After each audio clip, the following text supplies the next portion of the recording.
Hello and welcome to another episode of the Investor Financing Podcast. And I'm your host, Beau Eckstein. And today we're going to talk about buying cash flow rental properties in the Midwest. We have a property that I purchased about a year ago. I believe it was about a year ago now.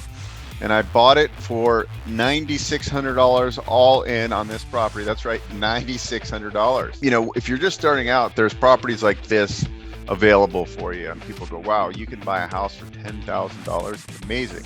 The Midwest is a great place to invest. But if you're investing remote, you gotta build the team first. Welcome to the Investor Financing Podcast, where we interview real estate investors and lenders so you can learn all the secrets to getting your projects funded and scale your portfolio. Learn about fix and flip loans, BRRRR financing, rental, fix to rent, commercial, multifamily bridge loans, business loans, and so much more. And now, your host, Beau Eckstein. Hello and welcome to another episode of the Investor Financing Podcast. And I'm your host, Beau Eckstein. And today we're going to talk about buying cash flow rental properties in the Midwest.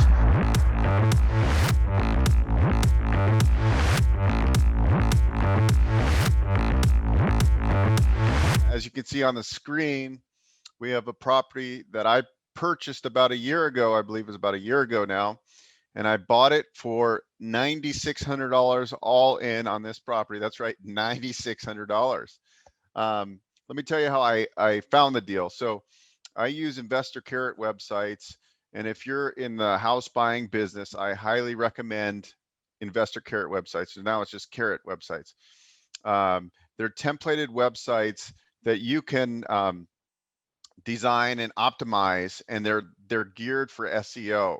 So they have all tutorials in there. And so I went through all the training courses. I optimized my website, and literally within 2 months, I was ranking like number 1, number 2, number 3 organically in when somebody would do a Google search for sell my house fast, city and state. And so right there, I knew that this was a great platform for real estate investors. I bought my 2 best houses from my Investor Carrot website, but the gentleman filled out the mini app on my website. I called him back and we went over kind of the details of the house. We started texting back and forth. Texting seems to be a very good way to close deals for me for some reason. Anyway, so long story short, we negotiated the price, and it was something like $9,000. I think with closing costs, it was like $9,700, $9,600. It needed about $6,000 in work to get the house rent ready. And this is kind of, in an area where you don't have to HGTV remodel the property, right? Obviously. You're listening to the Investor Financing Podcast. We'll be right back after this break. And now a word from our sponsors. Want to save money on your taxes? Cost segregation is a strategic tax planning concept that saves money by deferring federal and state taxes through accelerated depreciation. Get a free benefit analysis today. Please visit costseghub.com for more information on cost segregation and all of our cost recovery services that can put more cash flow in your pocket. And today this property is worth probably $36,000. So, I created close to $20,000 equity, and this thing rents for this property runs for $630 a month. So this is just an example of deals that come my way through my website. And I always think it's good if you're looking to buy houses that you learn the skills to get these leads, right? Because it really comes down to finding motivated sellers. And this gentleman in particular, his mother had lived in the property and passed away, and he just wanted it sold as is, and that's what we do. We buy houses in as is condition. So, my day job is arranging financing, but I also know the value of growing your portfolio, and I really enjoy buying cash flow properties in the Midwest. I love the returns. It definitely, you learn as you go. There's a lot of things being, 2,000 miles away. Managing the properties, or finding the right property managers, financing the properties. Obviously, something like this, you just put it on a credit card, right? Under $10,000. Um, and just managing, getting the renovations done that you need quickly, and then getting them occupied. And, if you're just starting out, there's properties like this available for you. And people go, wow, you can buy a house for $10,000. That's amazing. We've bought in a couple houses around $6,000. Some of them needed a lot of work. This happened to be a small bungalow. I think it's a little under 700 square feet, and it's in a kind of a C minus area, but it's staying rented, and not too many problems at all with it, other than if there was a big storm and a tree fell through the roof. But luckily for me, insurance covered that. Um, but these things are good rentals, right? And you're all in at 15 grand, and it's worth 35,000. So not a bad return on an investment.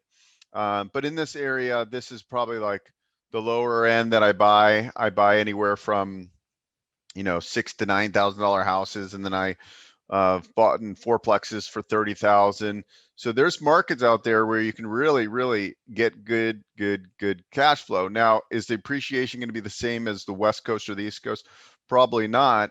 But if you're looking for cash flow, what I would suggest is that, or you look for a couple different markets, and kind of hone in, and you build your power team. You got to get it.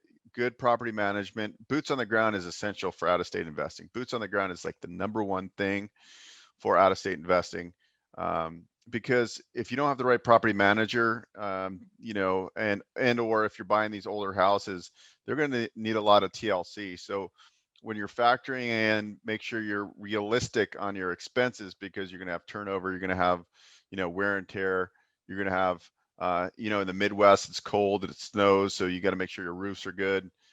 And also your heating systems obviously need to be solid, because you got to have heat there. It's cold. And the big mechanical issues are what's going to ruin your cash flow, right? So usually when I go into like these older properties in the Midwest, it's really the roof and mechanicals that are the most important things to look for. But they're available for you. There's a lot of markets out there throughout the U.S. Where there's still cheap housing, and I think with what's going on with COVID and things like that, you're going to get people that can work remote, and they're going to go, wow, I can be all in and own a home for 40 or 50 grand in a nice market, and live comfortably. So I think the affordable housing business is always going to be there, obviously. And I'll continue to buy properties like this. But one thing you have to consider is, if you're doing a lot of these small deals, it's going to take a lot of doors, a lot of houses to get to your cash flow levels, right? If you want to make 10, 15,000 or $20,000 a month passive income, you'd need a lot of these houses, right? But it's a great place to start. It's a great way to add to your portfolio. And the other good thing is you can do it with all your own cash, right? It's very inexpensive. So you can buy these houses regularly. And if you're doing it right, where you're buying really cheap, you're improving, and then you have an asset that's worth a lot more than you're invested in the deal, then and you can keep them rented and hold for the long term, it's really a kind of a no-brainer. I think the biggest lessons learned in investing out of state is it is a little bit frustrating, because on the West Coast we move very fast, and it feels like the Midwest, they don't move as fast, which is actually kind of cool, because we're all stressed out on the West Coast. But the Midwest is a great place to invest. But if you're investing remote, you gotta build the team first, and don't go in and buy a bunch at once. I would test the model first, get it rented. The other tip I would say is don't do huge renovations from a far distance, unless you really have a good boots on the ground team, because really managing construction from a distance on these smaller properties, you're going to get the contractors and things are going to be kind of the entry level contractors you're getting typically, right? Because they're taking these smaller rehab jobs. So that's another thing to be keeping in the back of your mind, is that you gotta really find that good construction crew, because it's going to make or break you on these deals. And really, it's all about speed. The faster you can turn these over and get rented, you can move on to the next deal. If you're doing these big renovation projects that take months, that's when they start sucking your money out. So anyways, just wanted to share why I love buying cheap houses. Hope you enjoyed this episode, and I will see you on the next one. Please like, subscribe, and share with your colleagues. Thanks for listening to the Investor Financing Podcast. For show notes and useful resources, please visit investorfinancingpodcast.com. For questions or comments, email info@investorfinancingpodcast.com. If you enjoy our show, please share it with your network. Until next time.